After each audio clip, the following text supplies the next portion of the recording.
नाज़रीन, पंजाब में सिमनी इंतखाबात के बाद एक बार फिर जोड़ तोड़ अरूज पर पहुँचने जा रहा है और अरकान असम्बली की ख़रीदो फ़रोख्त और हॉर्स ट्रेडिंग के हवाले से भी मुख्तलिफ़ क्वार्टर से आवाज़ें सुनाई देने लग गई हैं। अगरचे ज़िमनी इंतखाबात के नताइज की रोशनी में पाकिस्तान तहरीक इंसाफ और पाकिस्तान मुस्लिम लीग कायद आज़म को बड़ी वाज़ेह अददी अक्सरियत हासिल हो गई है और 188 इस वक्त सूबाई असम्बली के अरकान की तादाद है। इन दोनों जमातों के 186 अरकान चाहिए वज़ीर आला के मनसब के लिए। सुप्रीम कोर्ट ऑफ पाकिस्तान का फ़ैसला 63A के बारे में कि जो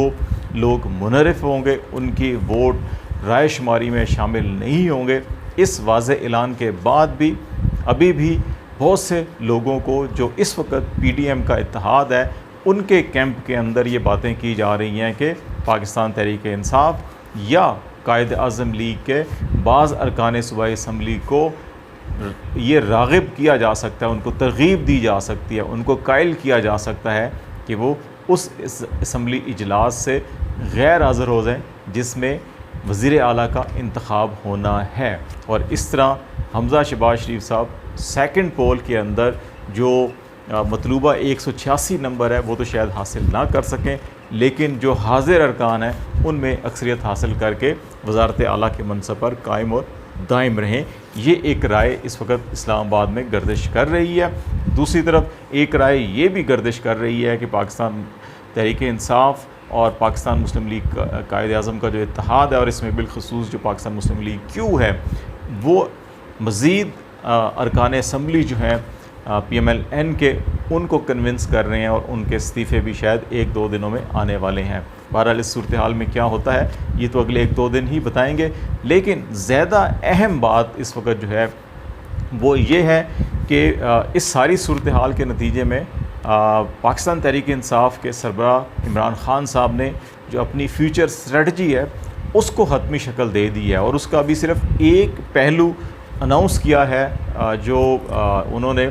कोर कमेटी के इजलास के बाद कौम से ख़िताब में ऐलान किया और वो इलेक्शन कमीशन ऑफ पाकिस्तान के हवाले से था कि चीफ़ इलेक्शन कमिश्नर से उन्होंने बड़ा दो टोक अल्फाज के अंदर इस्तीफ़ा मांगा और उन्होंने एक चार्ज शीट पेश की कि किस तरह से इलेक्शन कमीशन ऑफ पाकिस्तान इस वक्त जो है हुकूमती इत्तेहाद बिलखसूस पाकिस्तान मुस्लिम लीग नून का आलाकार बना हुआ है। इस सिलसिले में उन्होंने बहुत सी चीज़ें भी पेश की,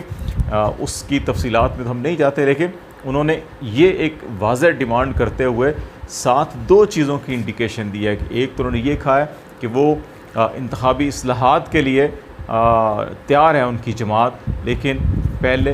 इंतखाबात साफ़ शफाफ इंतखाबात के लिए इंतखाबात की तारीख़ दी जाए। तो इस हवाले से उनके इस ऐलान से, इस प्रेस कॉन्फ्रेंस से अभी जो नतीजा अख्ज़ किया जा रहा है वो ये अख्ज़ किया जा रहा है कि इमरान ख़ान साहब जो हैं वो इस वक्त मुज़ाकरात के लिए तैयार हैं और इंतखाबी इस्लाहात और निगोसिएशंस करके बामी इत्तफ़ाक़ राय से वो इलेक्शन में जाने के लिए तैयार हैं, जबकि दूसरी तरफ वो इलेक्शन कमीशन के ऊपर दबाव मुसलसल बरकरार रखेंगे ताकि एक ऐसा नया इलेक्शन कमीशन तश्कील दिया जाए जिसके ऊपर सबका एतबार हो और फेयर और ट्रांसपेरेंट इलेक्शन हो। इस हवाले से एक राय ये दी जा रही है, लेकिन उनकी हिकमत अमली का जो दूसरा पहलू है उसके ऊपर ना तो इमरान ख़ान साहब ने अभी बात की, ना ही कोई और बात कर रहा है। और दूसरा पहलू उनका ये है कि अगर ये सारी सिचुएशन इस तरह से ना की गई जिस तरह से इमरान ख़ान साहब चाह रहे हैं, तो फिर वो पंजाब हुकूमत में हुकूमत साजी के बाद जब वज़ीर आला इन प्लेस आ जाएगा, स्पीकर का इलेक्शन होगा, डिप्टी स्पीकर दोस्त मोहम्मद मज़ारी को तब्दील किया जाना है कि इस वक्त उसका झुकाव नून लीग की तरफ है, उसके ख़िलाफ़ अदम एतमाद आनी है, नया डिप्टी स्पीकर का इंतखाब होना है। उसके बाद जब पंजाब के अंदर PTI और पाकिस्तान मुस्लिम लीग काफ जो है कि अपनी वो जड़ें मजबूत कर लेगी, तो उसके बाद फिर मरकज़ की तरफ क्या रद्द अमल होगा या क्या चढ़ाई की जानी है या क्या धरना या लॉन्ग मार्च किया जाना है, फिर उसका फ़ैसला होना है। और उसमें इस्लामाबाद के चारों अतराफ़ में कहा जाता है कि एक तरफ कश्मीर, एक तरफ गिलगित बल्तिस्तान, एक तरफ खैबर पख्तूनख्वा और एक तरफ पंजाब है, और इन चारों रीजन में पाकिस्तान तहरीक इंसाफ की अगर हुकूमतें होती हैं तो फिर वज़ीर आज़म शहबाज शरीफ साहब शायद सिर्फ इस्लामाबाद की हद तक महसूर होकर रह जाएंगे। तो ये वो मामला है जिसकी तरफ एक बड़ी ज़ोरदार किस्म की एक स्ट्रेटजी इमरान ख़ान ने तैयार की हुई है, जिसका उन्होंने अभी ऐलान नहीं किया, लेकिन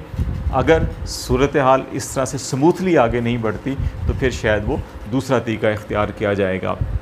तीसरा सबसे बड़ा अहम मामला जो है, इस वक्त पाकिस्तान मुस्लिम लीग नून के अंदर तकसीम हो चुकी है और ये तकसीम बड़ी वाज़े तौर के ऊपर दिखाई दी जा रही है। मरीम नवाज़ साहिबा का ट्वीट रात 9 बजे के इलेक्शन में हम शिकस्त तस्लीम करते हैं, इसको सिर्फ महज एक इखलाकी इखलाकी ग्राउंड की बुनियाद के ऊपर मत देखा जाए। मलिक अहमद ख़ान का ऐलान कि हम शिकस्त तस्लीम करते हैं, ये बेसिकली एक पूरी स्ट्रेटजी का हिस्सा है। और फिर जावेद लतीफ़ की प्रेस कॉन्फ्रेंस जिसके अंदर वो ये कह रहे हैं कि हुकूमत हार गई और नवाज़ शरीफ का बयानिया जीत गया और कौम जिंदा कौमें ऐसे ही फ़ैसला करती हैं जैसे पंजाब के अंदर इन 20 हलकों के अंदर अवाम ने फ़ैसला किया। तो ये जो है मामला, ये किसी और चीज़ की निशानदेही कर रहा है और वो ये कह रहे हैं कि अभी वो बहुत सी बातें नहीं की, लेकिन अगले चंद दिनों के अंदर वो प्रेस कॉन्फ्रेंस करेंगे और वो बहुत सी बातें खुलकर करेंगे। इसका मतलब ये है कि नून लीग के अंदर इस वक्त जो है कि एक नवाज़ शरीफ साहब का कैंप, एक शहबाज शरीफ साहब का कैंप। लाहौर के अंदर शहबाज शरीफ साहब ने जो मुशावरती इजलास तलब किया, उसके अंदर जो नवाज़ शरीफ साहब के करीब समझे जाते हैं उनको नहीं तलब किया गया। शहबाज शरीफ साहब ये फ़ैसला कर रहे हैं कि वो अपने इत्तेहादियों के साथ मुशावरत करके कुछ अच्छे इंसेंटिव पैकेजेस लाकर आवाम को रिलीफ देकर फिर इलेक्शन की तरफ जाना चाहते हैं। जबकि नवाज़ शरीफ साहब, आज जरदारी साहब और फजल रहमान साहब से उनकी जो बातचीत हुई, टेलीफोनिक रब्ता हुआ, उसमें उन्होंने कहा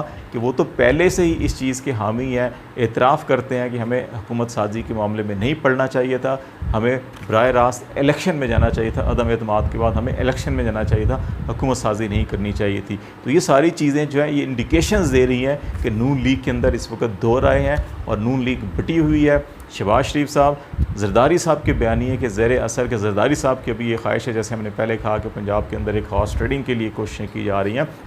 जरदारी साहब ये समझते हैं कि पंजाब के अंदर अगर पीटीआई या काफ लीग को कन्विंस कर लिया जाए या उनके कुछ लोगों को कायल कर लिया जाए, वो बीमारी या किसी और बहाने असम्बली इजलास में 22 तारीख को ना आएँ और हमज़ा शहबाज शरीफ साहब वज़ीर आला बन जाएँ, तो इस तरीके से हुकूमत को चलाया जा सकता है। और दूसरी तरफ जो है कि परवेज़ लाई साहब को यकीन दहानी कराई जाए कि वो स्पीकर रहें, लेकिन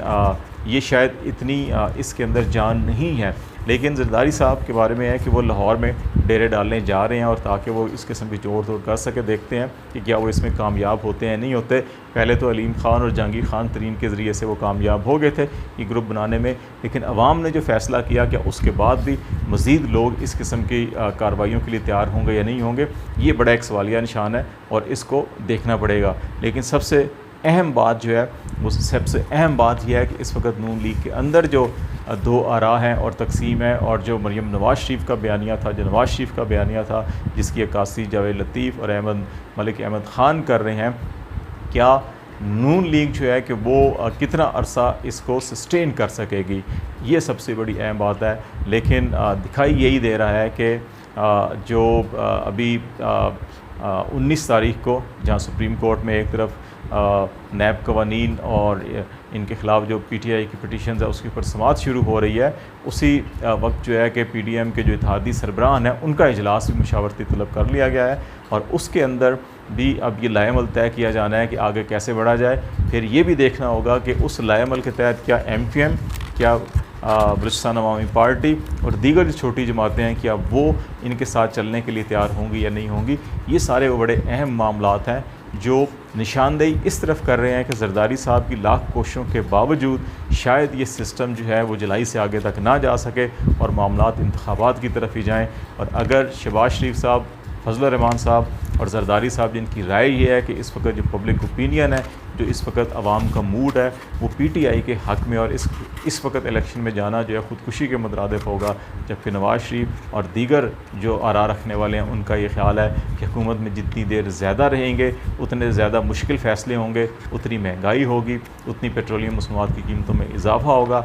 IMF का मुसलसल दबाव है, उनके साथ जो हमने कंडीशंस तय की हैं उसके नतीजे मज़ीद महंगाई करनी पड़ेगी। तो इसलिए जितना वक्त गुजरेगा उतना दलदल के अंदर दसते जाएंगे। तो अब ये देखना होगा कि जरदारी साहब एक बार फिर पाकिस्तान मुस्लिम लीग नवाज़ को अपने बयानिए के ऊपर कन्विंस करके और उनको जो इस वक्त पंजाब में सूरत हाल है, जो नताइज हैं, क्या इससे ज़्यादा संगीन हालात में धकेलते हैं या नवाज़ शरीफ साहब जरदारी साहब को और शहबाज शरीफ साहब को कन्विंस करके आवाम से रजू करने की तरफ लेके जाते हैं। तो अगले 2-4 दिन इस हवाले से बड़े अहम होंगे।